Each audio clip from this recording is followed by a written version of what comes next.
Good evening, everyone, or rather, good morning, more than likely. This is the lecture, Europe in the 1980s. Much like our lectures on the 1950s, 60s, and 70s, I've found the best way for me to present these to you in a way that I think makes sense, and for me to be able to keep it organized and stay within the constraints of our time for our class period, is to present, again, a general survey, a general outline of how things are in Western Europe, then dive into some specific political, economic, and social context in specific key cases such as France, the UK, West Germany, then to jump over and do the same thing on the eastern side of the wall.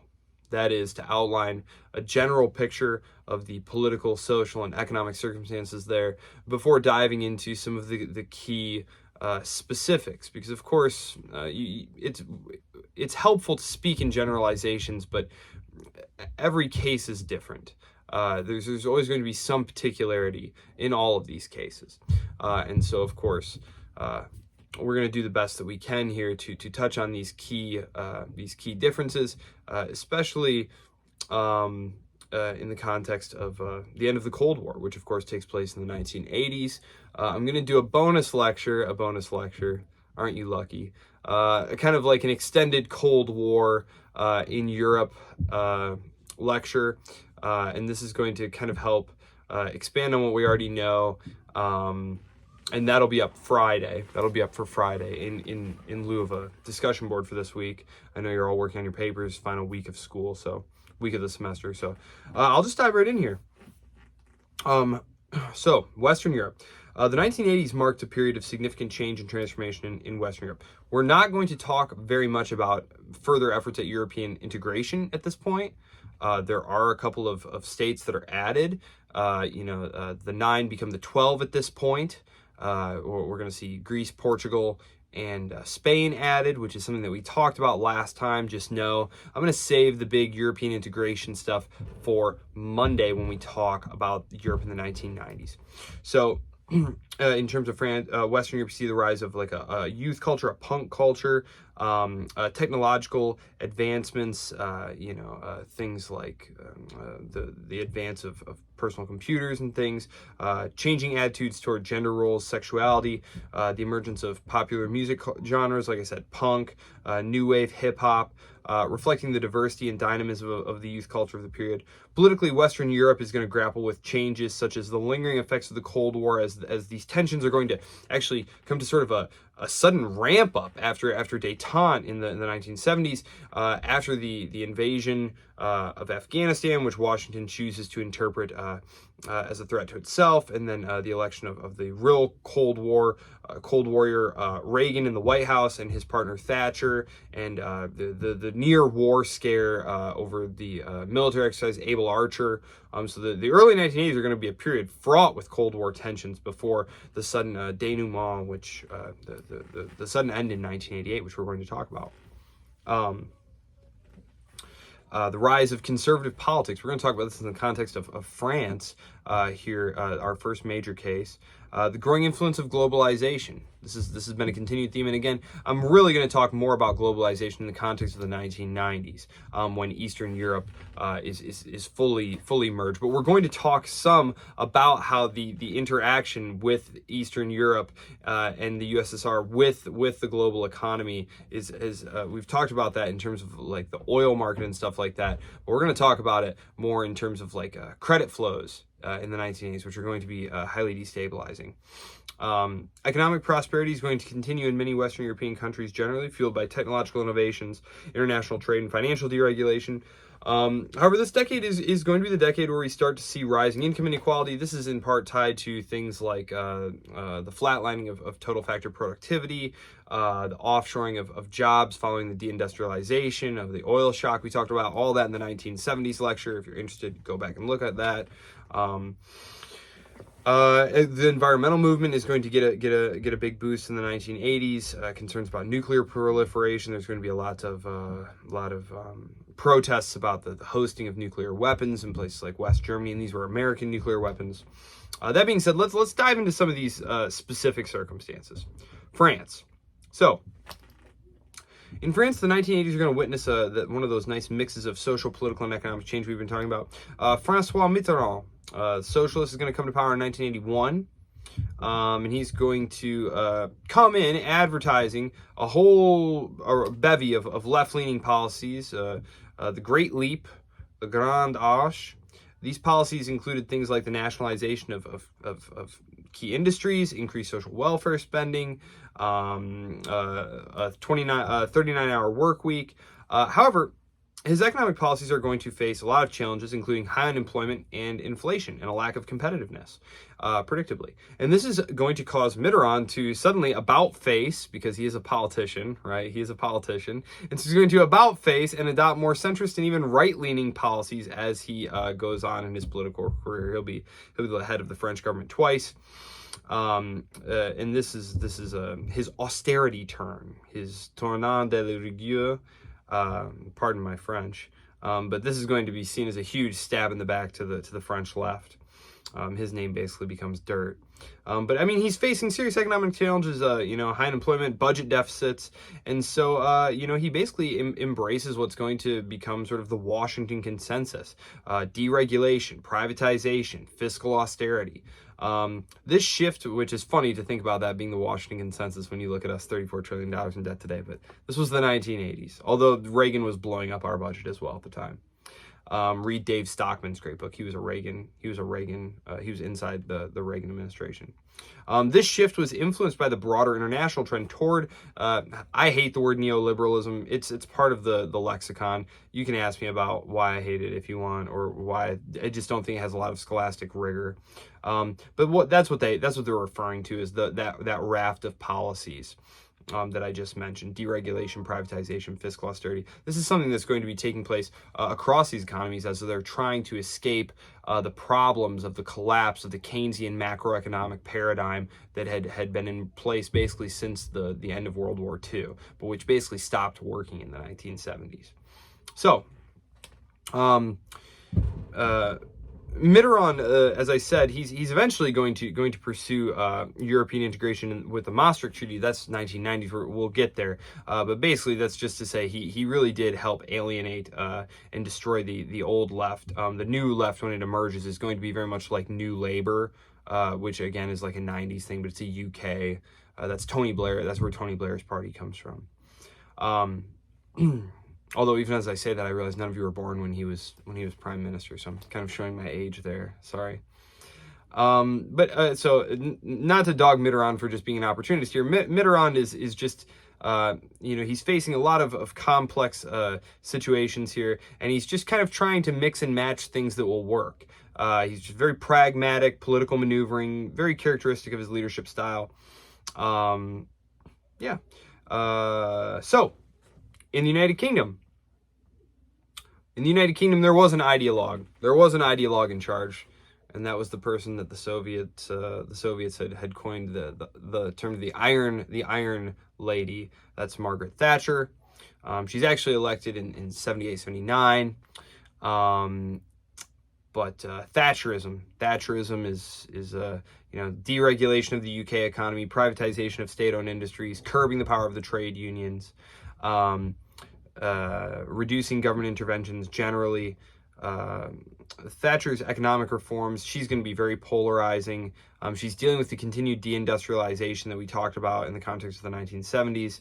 The rise of consumer culture, the influence of debates over identity and nationalism are going to continue. We're going to talk a lot about that in the context of European integration here in the 1990s and the large amounts of immigrants who are coming from other parts of the world to places like the UK.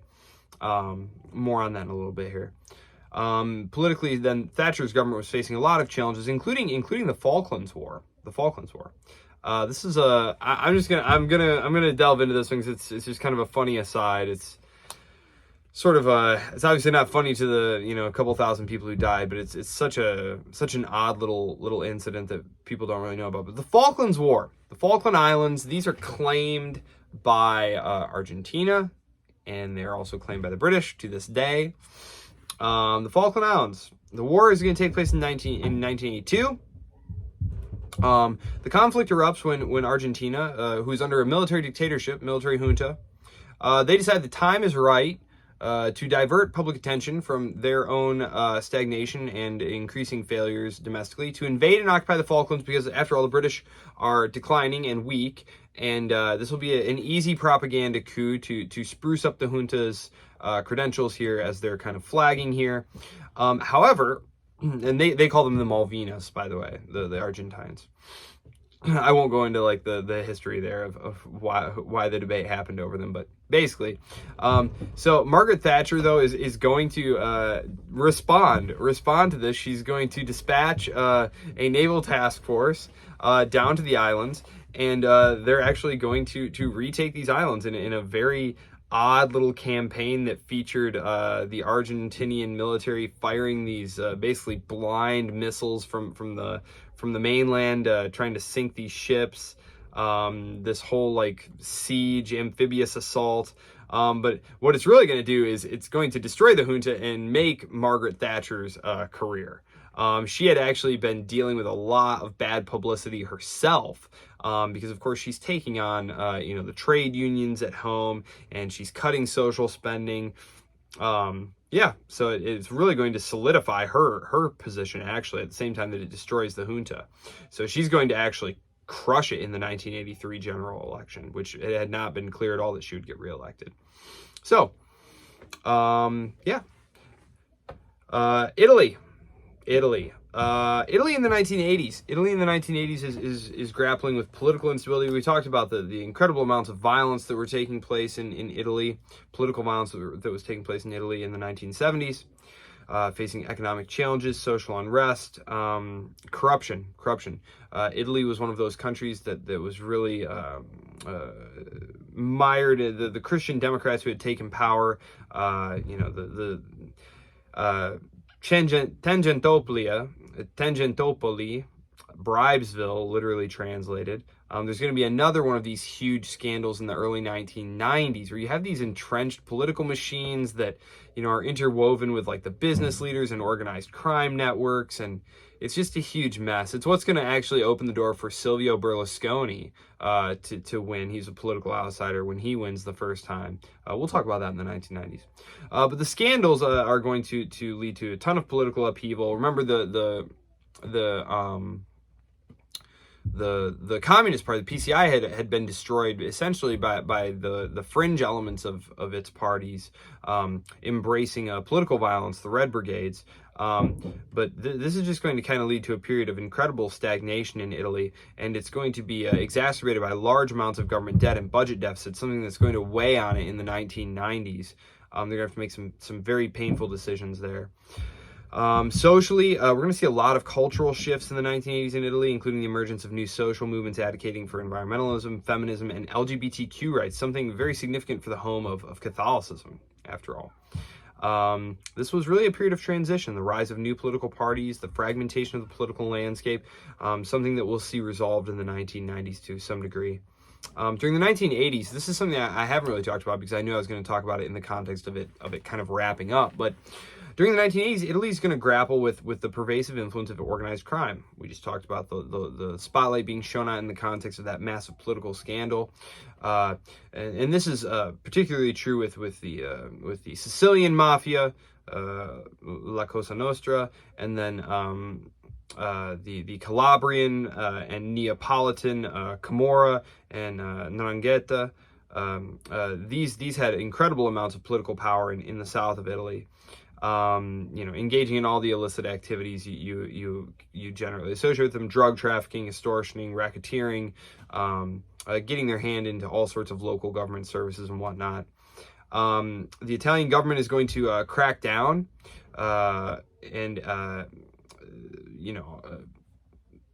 anti-money laundering things, anti-mafia legislation, mobilizing law enforcement, spending money to combat organized crime. This, of course, leads to kind of a predictable backlash by the mafias, and lots of judges, prosecutors, law enforcement officials are going to be targeted for assassination in this attempt by the mafia to end this campaign. Actually, one of probably the most notorious case is going to actually take place in 1992. It's a little outside the window of what we're talking about today, but I just kind of wanted to wrap this here because if you go to Italy today, it's not part of the picture really, and that's because as this war against the mafia is going on, they kill this anti-mafia prosecutor by the name of Falcone, and as well as his colleague Borsanio. And these murders really focus the attention of the nation and give the government the kind of political capital it needs to really go after them. And in the 1990s, they really take apart these networks. Actually, just recently, one of the last remaining mafiosos was found, basically just chilling. I mean, he was quote unquote hiding out in Sicily, but he hadn't been seen in, I don't know, 30 years or something like that. They had just found him dying of cancer in Sicily. But this is basically signaling the eventual decline and diminishing influence of these groups in Italian society, even in the South where they had been predominant. So, West Germany in the 1980s. Economic prosperity, political stability, social change, the influence of youth culture like we were talking about earlier. The country benefiting still from just that very powerful economy, being fueled by that nice cheap gas. Gas prices are coming down now. This is something that we're going to talk about in the context of the series of disasters that all kind of combine to destroy what's going on in Eastern Europe and in the Soviet Union in particular. Gas prices are going to return, adjusted for inflation. They're going to be basically back where they were pre-oil shock by 1986. And this is going to be devastating for them. But that's good for someone like for an industrial powerhouse like Germany. Chancellor Helmut Kohl's government pursuing the same raft of policies that we've seen everywhere else: economic liberalization, privatization, deregulation, great economic growth in West Germany during this time, very low unemployment. As I had mentioned, the peace movement, the anti-nuclear movement, the rise of environmentalism, the Greens, which if I'm not mistaken, they're a third party even to this day. They do have a position in government, but if I remember correctly, they actually had emerged in the 1970s, but they were basically sort of social democrats who were alienated from the party, and they kind of broke off and formed their own party. Today, they're actually tremendously hawkish. Annalena Baerbock, the minister of Scholz's recent government, I believe actually she still has her position. But anyway, the deployment of U.S. nuclear weapons on West German territory is what's going to prompt a lot of these protests. The Pershing missiles. Getting those intermediate range missiles out of Europe was going to be one of the big accomplishments of this era, and that was a treaty that just recently was torn up by the Trump administration. One of several silly things that he did. John Bolton did. Curse you, John Bolton. Anyway. Kohl's government, though, is going to maintain very close ties with NATO and the United States, while also still trying to foster those improved relations with the Soviet Union and Eastern Europe. More on West Germany in a few minutes in the context of the end of the Cold War and the fall of the Berlin Wall, which, of course, is going to take place in the 1980s. Right around my birthday, actually. So, let's shift our focus then to Eastern Europe. So, Eastern Europe. Generally speaking, the 1980s were marked by political stagnation, economic decline, social discontent under these still Soviet-dominated communist regimes. Socially, these countries experienced repression of dissent, limited personal freedom, state control over the media and public discourse, all the things we've been talking about. Politically, Eastern Europe was still characterized by really authoritarian one-party rule, with the Communist Party exercising centralized control over governance and society. Economically, centrally planned economies continued to face inefficiencies, shortages, and stagnation, as well as increasing debt burdens and dependence on Soviet support.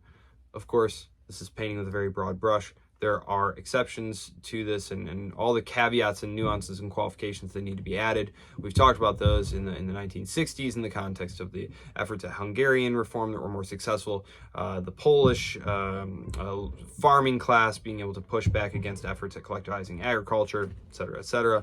But broadly, this is true, and it's because these are all tied together, and there are major structural aspects of the world economy that are changing, and that this relatively small grouping of countries that constitute a relatively small percentage of the world's GDP is just not going to be able to do anything to sway. So let's get into it then, and we'll start with Poland. Poland is a poster child for one of the negative things that was happening, and that was the taking on of tons and tons of debt, because financial flows were starting. Financial flows were starting to move from west to east. Loans. This is all happening in the context of that first horrible, well, I shouldn't say first. There's been emerging market debt crises before, but it was the first one of the post-World War II era. You had all these Western lenders shoveling money into the developing world, and it's going to cause a debt crisis. One of the countries in Eastern Europe that gets into it in the worst way is Poland. So more on that in a second. Just so you know, Poland is one of these cases. Poland in the 1980s. Focal point of political opposition and social unrest, culminating in the emergence of the Solidarity movement. More on that in a minute. The government's oh yes, well I guess I should say. So Solidarity, it's the first independent trade union in the Soviet bloc country. It was advocating for workers' rights, political reforms, social justice. The government's imposition of martial law in 1981 was aimed to suppress dissent and maintain control. And it's important to understand that this was basically a move by the Polish communists and military to keep the Soviets from having any reason, any pretext for sending in the troops themselves. Something that's not clear whether or not Moscow would have been able to do. They had other things going on, as we're going to see here, and the movement was still, Solidarity was still kind of in its infancy here. Economically, though, Poland's big story was challenges involving inflation, debt, and economic mismanagement. So, the staggering amount of debt. The Polish government, under the leadership of General Jaruzelski, pursued a policy of heavy borrowing to finance ambitious development projects and prop up the country's standard of living. This is something we're going to see repeated. However, the mounting debt burden combined with economic mismanagement and inefficiencies in the centrally planned economy pushed Poland to the brink of financial collapse. The country struggled with soaring inflation, chronic shortages of consumer goods, and a deteriorating quality of life for ordinary citizens. The burden of debt servicing, that is paying interest on the amount of money you owe, was further straining the economy, diverting scarce resources away from productive investment, and exacerbating fiscal imbalances. The debt crisis is going to deepen those social discontents that Solidarity was already playing on, fueling political instability, anti-government protests. Yes, it's one of those poster childs for why to watch out for getting into too much debt there, because it becomes just an inescapable cycle.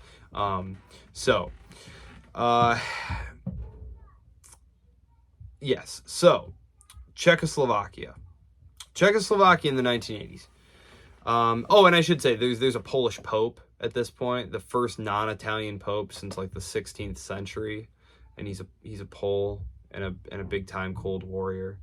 So he's going to come to Poland, and they couldn't really eradicate the Catholic Church in Poland. If you know anything about Poles or Poland, it's that they're intensely Catholic, and he's going to visit there. He's going to be kind of a sort of a beacon from the West. He was very adamant that Europe needed to be reunified, and so Pope John Paul II.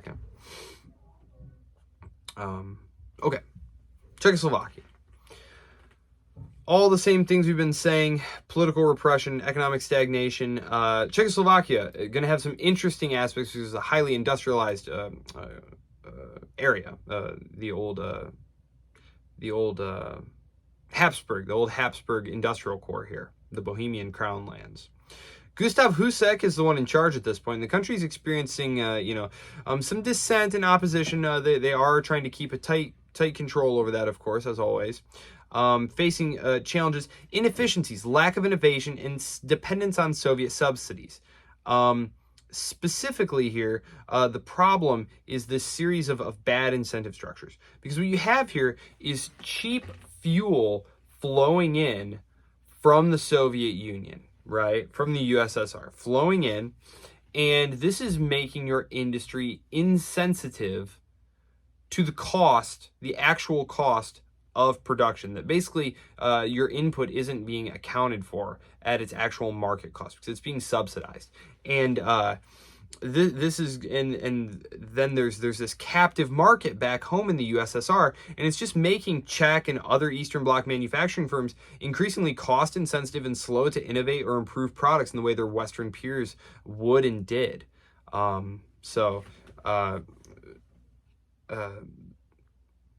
Yeah, that's something that you're going to see repeated over and over. Is that at the same time that West German companies, for example, were decreasing their fuel bills, the amount of fuel that they were burning, through looking for ways to be more efficient, to streamline processes, to save money.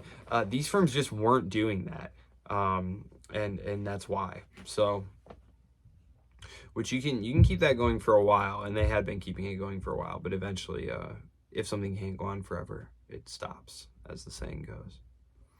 Hungary had been probably the most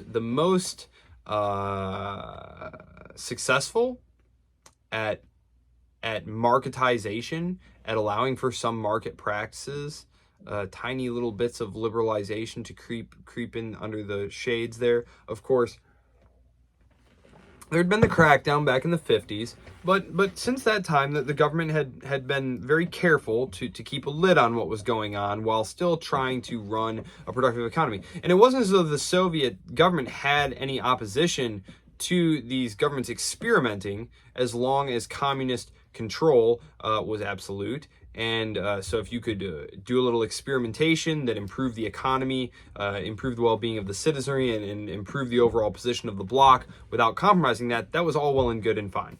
So, especially, the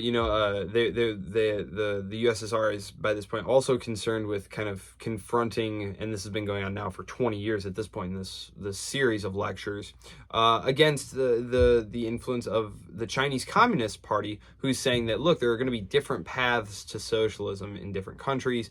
You have the example of Yugoslavia, which was much more successful economically than the Soviet Union was. That, of course, right down the Balkans. So, very close to Hungary. So, Hungary in the 1980s is experiencing another round of political liberalization and economic reform under the leadership of János Kádár. This is not to say it was a utopia, far from it. The government introduced limited market-oriented policies, though, and economic incentives to stimulate growth and address inefficiencies. Seeing greater openness to Western influences, growing desire for political freedom and human rights, Charter 66. However, political dissent and opposition were met with repression, crackdowns, the imprisonment of activists. Economically, the challenges, debt, inflation, trade deficits, again, the Western money that's coming in. The government, though, is going to do its best to keep things in hand here. It's not going to get as out of hand as it does with regards to the Polish situation, and really it's because of the successful marketization that happens in Hungary, and really, except for a handful of cases like Romania, the USSR, and East Germany, all of these other Eastern Bloc governments are going to experience some degree of marketization or small holding, like in the case of Poland, which I had already mentioned. But East Germany is one of those that doesn't do any experimenting in this regard, for all the reasons that we've mentioned in our lectures, where I've talked about East Germany being a frontline Cold War state, very small. It was also not part of the industrial heartland there. Eastern Germany, that butts up with Poland there, that was kind of like the backwoods, sort of more rural areas.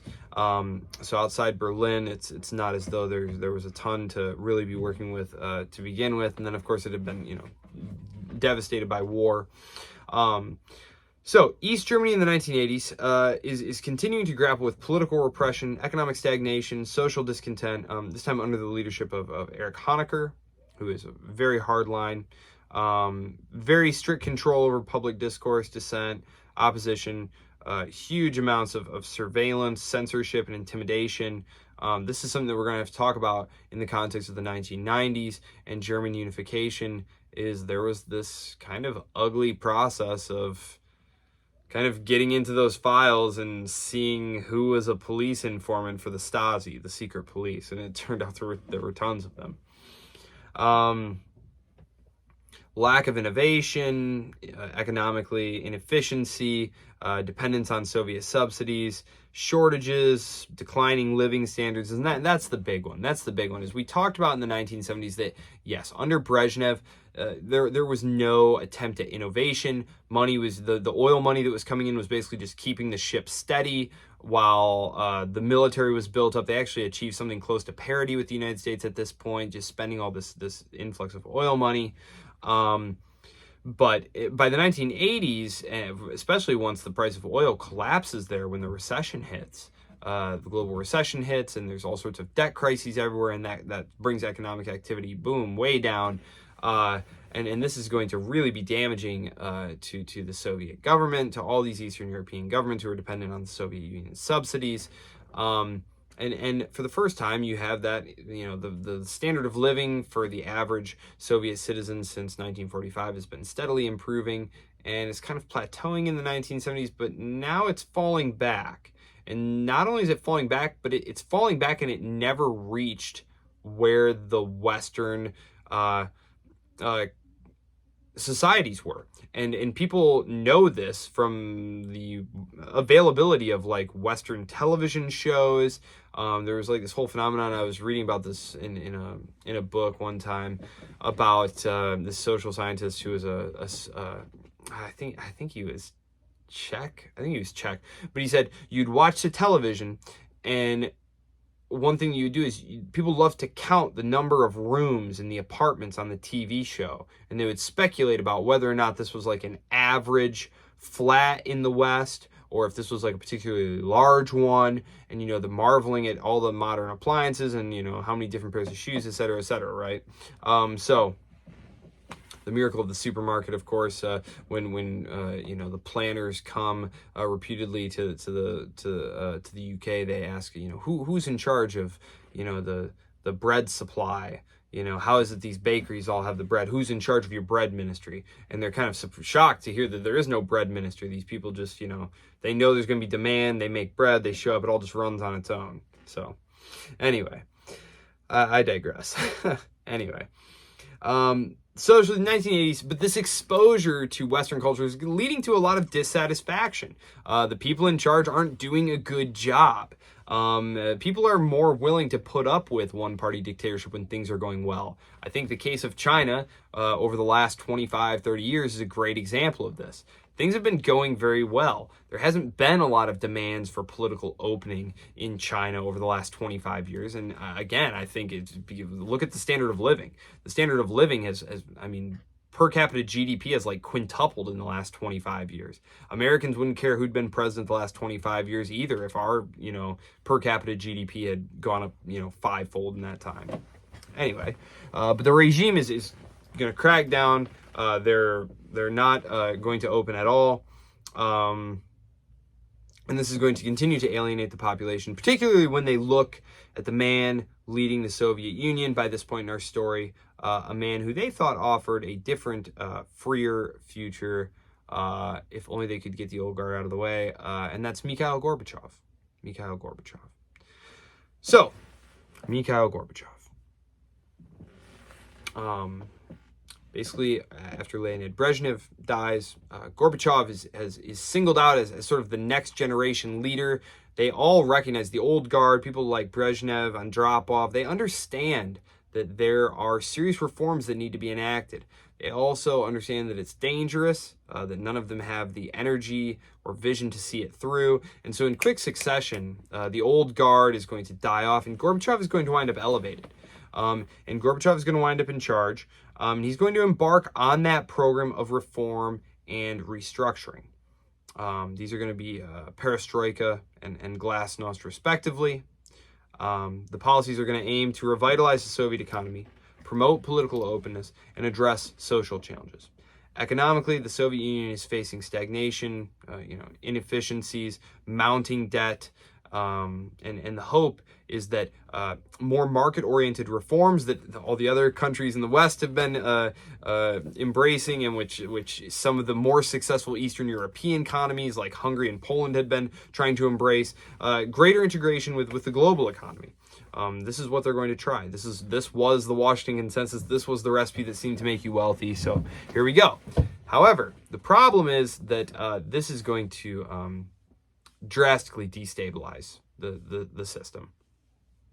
So let's recall that in the 1970s, there was a torrent of oil money flowing in. Right about the same time the global price of oil is going to shoot through the roof following the oil embargo.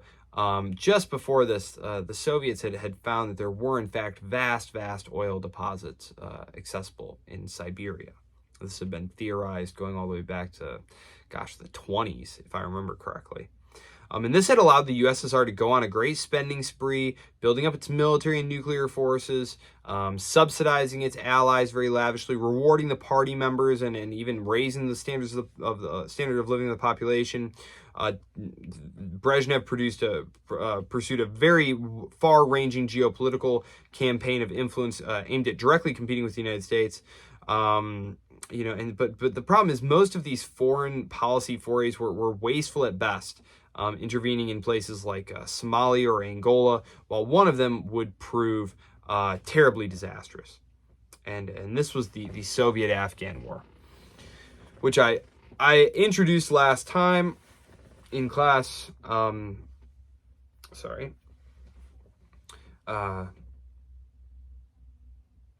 Yes, yeah, I had mentioned in class. Yes, I remember because I had mentioned Rambo Part 3. Had anyone seen it? So the great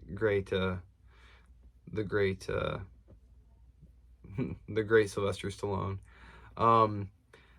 The Soviet-Afghan War, 79 to 89. This was a pivotal conflict because this is going to be the Soviets' Vietnam.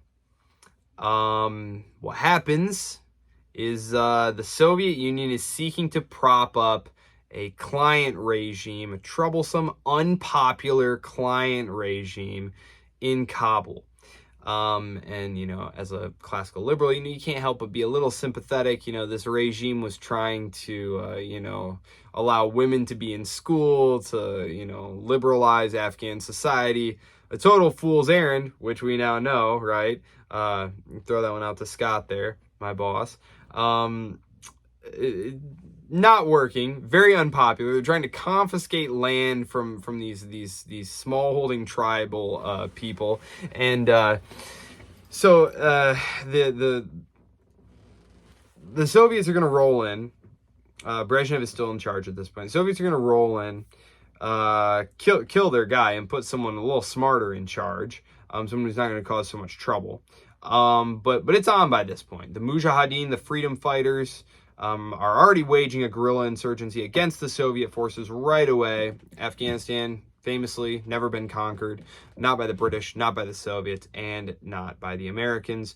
At this point, the Americans, though, are seeing the opportunity to turn this into a Vietnam. And so under Brzezinski, who's Carter's Kissinger, easy way to remember that one, he comes up with this idea, Operation Cyclone. This is going to involve the large-scale arming of these insurgents, some of whom would form the core of the eventual Taliban later on in the 1990s.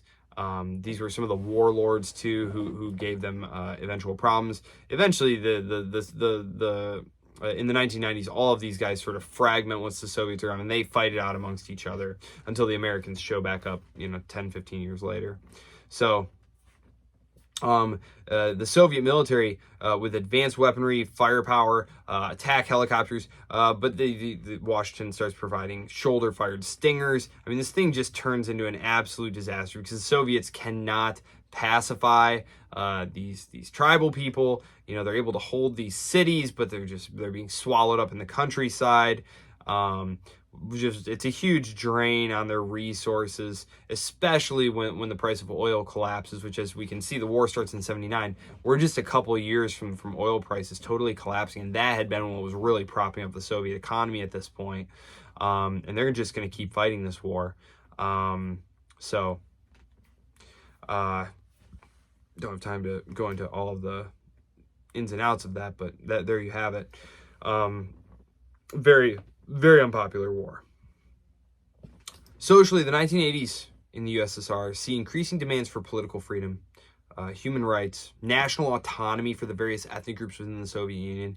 And this is a problem. Once Gorbachev starts lifting up the repressive apparatus and opening it up to questioning and to reform, there are already pre-made divisions along which the whole thing can just start to fragment right away, which is exactly what's going to happen. Nationalism.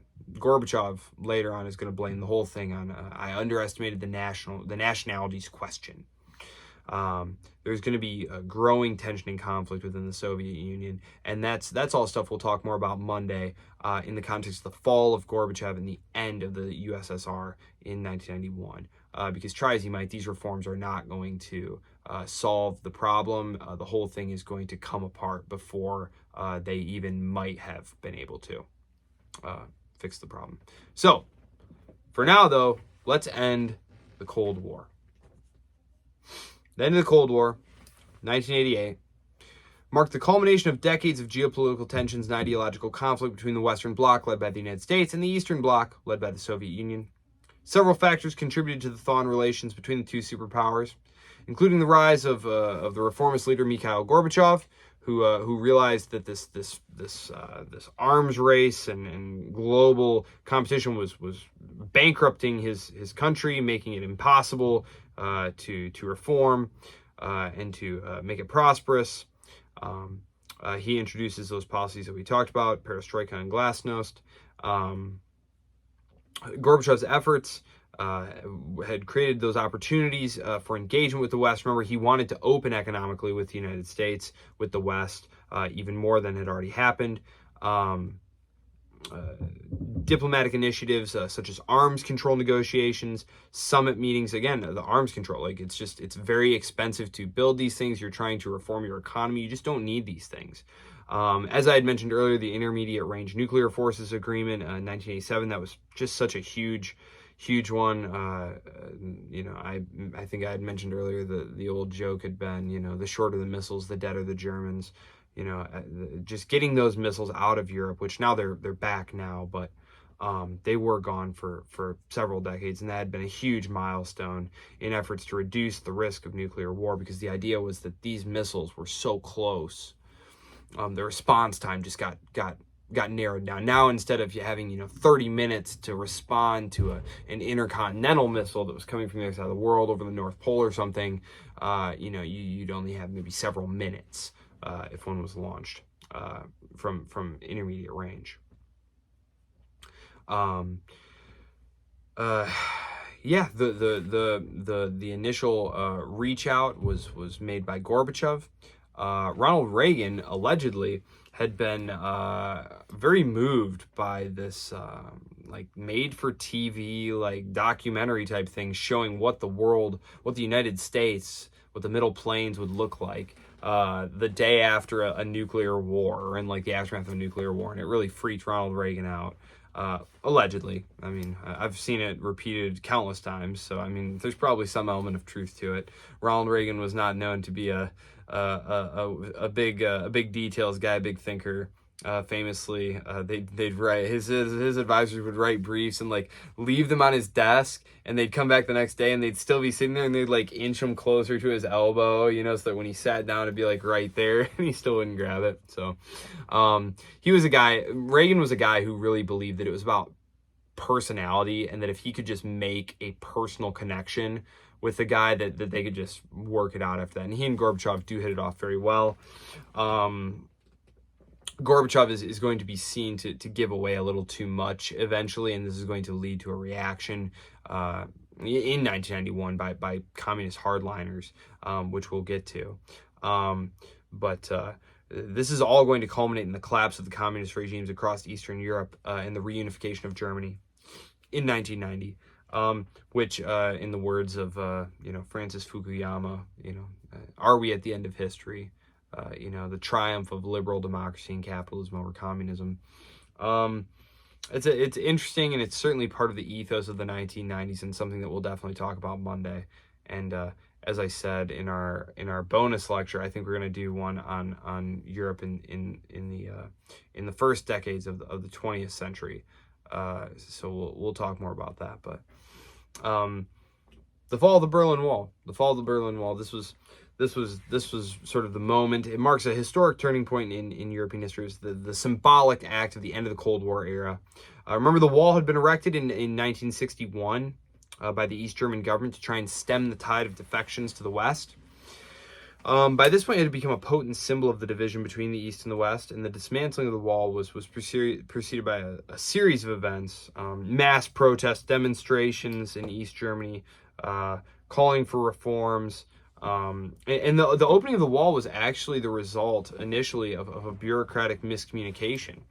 And what had happened here, not to get too lost in the weeds here, but there had been an invitation extended by like the last Habsburg prince. I'm not joking. It was literally like the grandson of the Archduke of the Austrian emperor way back from like World War I, had issued this like invitation to the Hungarians, and Austria was a neutral country in the Cold War, had issued this like open invitation for people to come and have this open air picnic, and they had convinced the government to open the border there, and so people were like massively transiting out of there, and a question is posed to one of the government officials, one of the high government officials in East Germany, about whether or not, so is transit from the East to the West open now?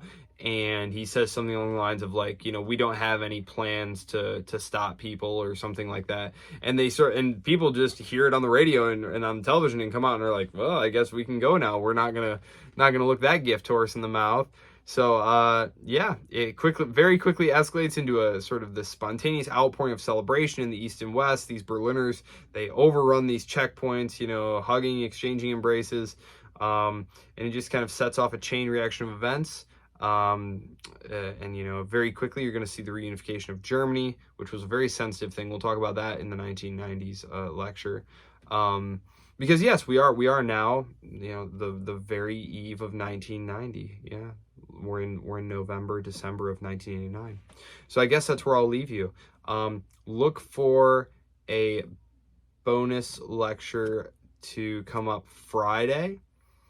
A little expanded dive into the Cold War, and I'll kind of finish that sort of triumphalist narrative that I was talking about into the 1990s, because that really ties in with the United States and its vision for the world that I don't want to get bogged down talking about in the 1990s lecture on Monday. I want to focus that on European integration, because this is the birth of the EU. This is the birth of the Euro.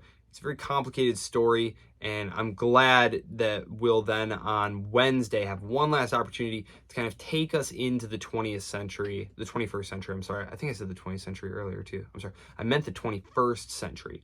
The first couple decades of the 21st century. Just kind of see how things have been going. It's been rough. It's been start and stop, right? So, all right, more on that later. Thank you so much. I hope you all have a wonderful day, and I will see you next week.